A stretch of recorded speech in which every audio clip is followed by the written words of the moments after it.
Kacey Musgraves is back with her 7th studio record, Middle of Nowhere, a playful and pointed pivot back to her country sound and roots. It has nearly been a decade after her career-defining Album of the Year winning breakthrough Golden Hour and 2 exploratory records, but now Musgraves is back to say yee and giving us all the reasons to go ha. You guys know the drill. I'm gonna give my overall take on it before going track by track and assigning a score. So overall thoughts.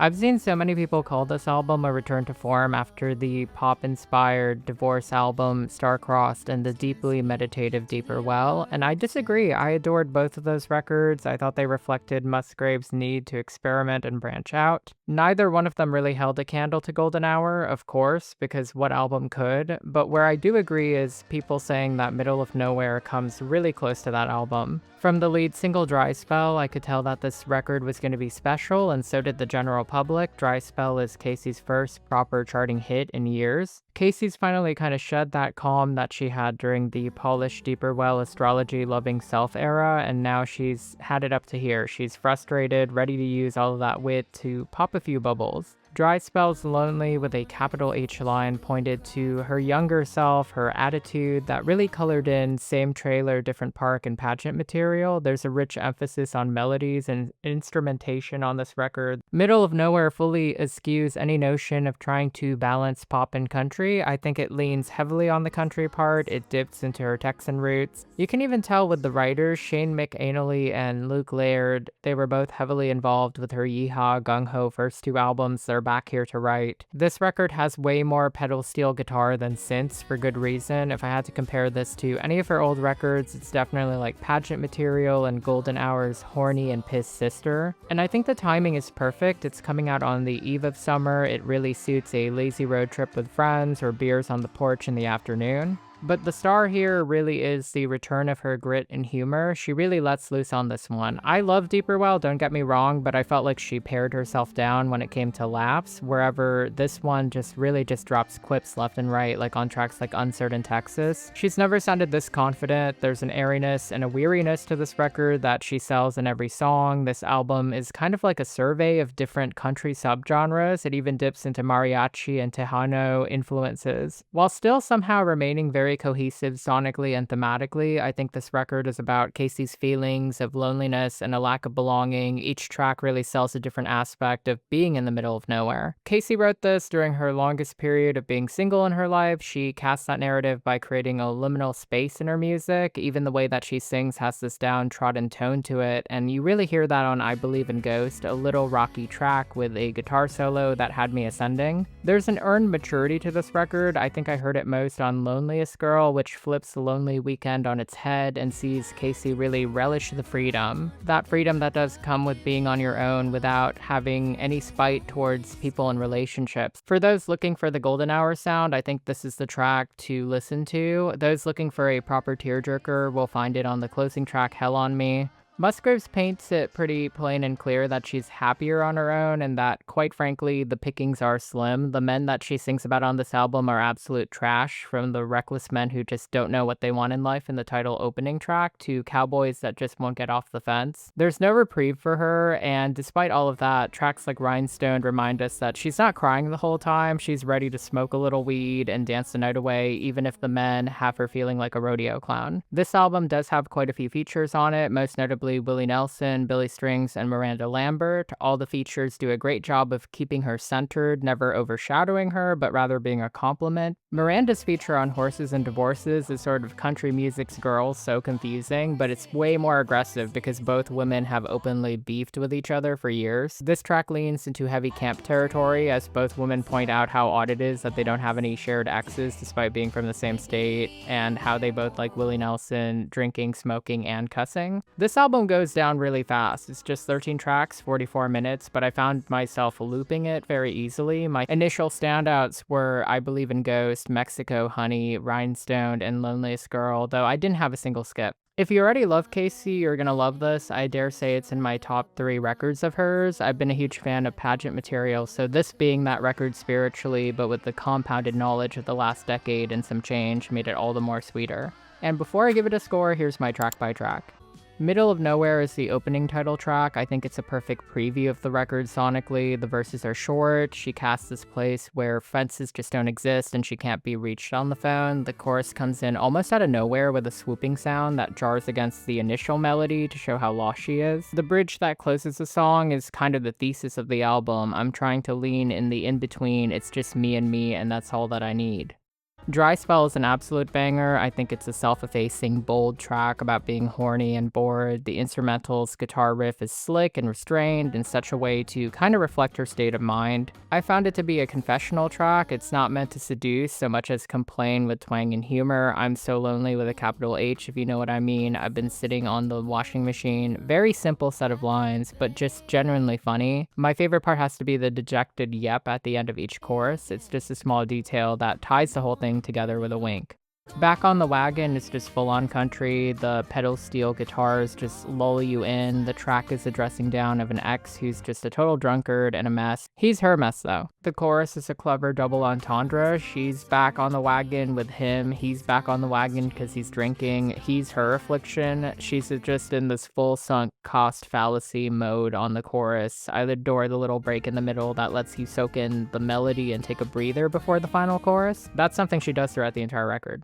I Believe in Ghosts was my standout. I think it's a continuation of the sound that she had on Cardinal. The wordplay is great. She really sticks to that ghost metaphor throughout, from him ghosting her in October to feeling a chilling apparition in the chorus. The register on her voice is a little lower than her usual intonation. There's a nice brittle quality to it, like she's haunted herself. The bridge is very short, but it is memorable, stating plainly that she wishes that he was dead to her before we get a really neat guitar solo that I think will be amazing on the tour.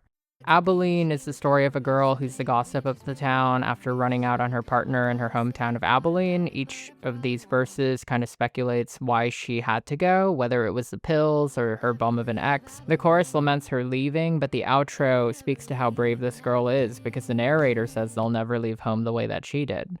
Coyote is a sad little track where she reflects on a relationship after seeing a coyote that kind of reminds her of her ex. I think that the song kind of plays with that imagery, showing that the coyote's crying, looking for somewhere or someone to belong to, and that chorus reflects that she's only going to hurt herself if she reaches a hand out to feed this wild creature. She just can't get too close. Gregory Alan Isakov provides some backing vocals on the second verse. He blends in very well. Loneliest Girl is the poppiest track on this record. I dare say send it to radio right now. It's a celebratory track about being the loneliest girl in the world and how that's sort of paradise to her. Each of these verses point out things that she doesn't have to do. She doesn't have to pretend to like his friends or his mama or deal with his childhood trauma. The chorus is almost like a sigh of relief. She's not even jealous of people in love. She just makes being lonely sound like a party. And while there is a melancholic and resigned delivery to it, I think the pedal steel guitar and the golden hour vibes are Liquid Sunshine and just the trademark cozy Kacey that we know and love. Everybody Wants to Be a Cowboy is a very snarky but smart little ditty where she laments how everybody just loves the aesthetics of being a cowboy or a cowgirl, but they don't know the responsibilities behind that. The lines about everyone looking the part in New York without dirt on their boots or rhinestone shirts, but just not wanting to stay is very clever. Verse 2 talks about how people imagine being a cowboy is all about the space and freedom, but it eventually all falls apart and they go home. The last chorus talks about broken trucks in the snow, and that line about cowboys refusing to stay calls back to Space Cowboy.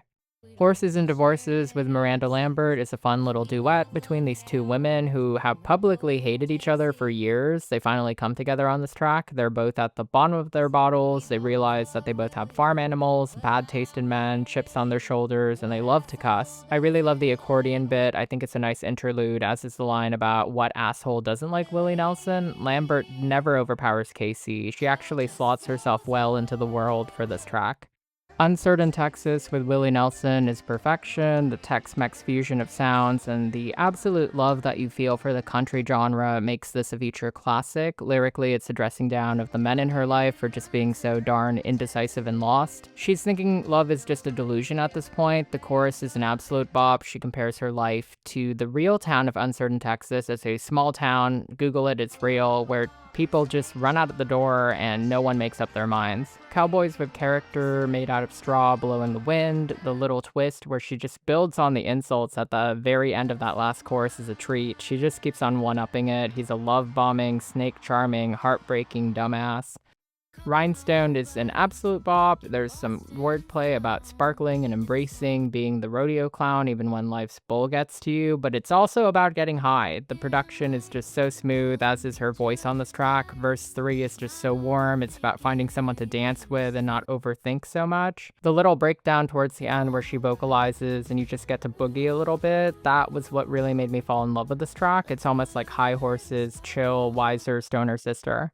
Mexico Honey is a standout for me. I think if there's any track aside from Loneliest Girl to listen to, it's this one. This track is capital H horny. It's irresistible. The chorus goes down even smoother than the last one. Kacey's just feeling herself on this one, talking about shaking her ass in hot pink shorts, riding waves until they break. The Mexican elements in the composition and the sounds are very evident and loving. Kacey made this so respectfully and she melds into that sound so well. It's one of the most fun moments on the album and one that I want to see live so badly with the band. The album closes on a really sorrowful note on Hell on Me. It's a very stripped down guitar ballad where she kind of just laments and blames herself. For those of you who listen to Starcross, this is a sequel to Angel, except this time she points herself out as someone who tried to be someone's heaven, but in reflection it was always doomed. It was hell on her to even try, and she's gotten time and perspective to realize how much hurt she was feeling. This track being the closer makes sense because it really does mean she had to go nowhere to really just find out for herself that this was true. It's the kind of realization you only get when you're truly alone. Overall, Middle of Nowhere is an excellent album, and Kacey's just back on all cylinders. She's returned to Yeehaw in full after a brief splash and pop and some time in the woods. I'm happy to give this an 8.6 out of 10 and I highly recommend. And that's a wrap. Thank you so much for tuning into this quick review of Middle of Nowhere by Kacey Musgraves. I love covering her. I don't care how many views this gets. Comment below which was your favorite track if you love Kacey Musgraves. Don't worry, I am covering Girls Trip. That is the next review. I'm back from Japan. That's why I was gone for most of April. I will do coverage on whatever is out and catch up with you guys. Follow my Substack where I will be posting some pictures from Japan as well as reflections and other things that I was listening to while I was there. I missed you guys. A shout out to my members, a shout out to my subscribers. I love you guys. I'm back. I'm recharged. I'm ready to go. And let's see how this summer goes. Can't wait to see you next video.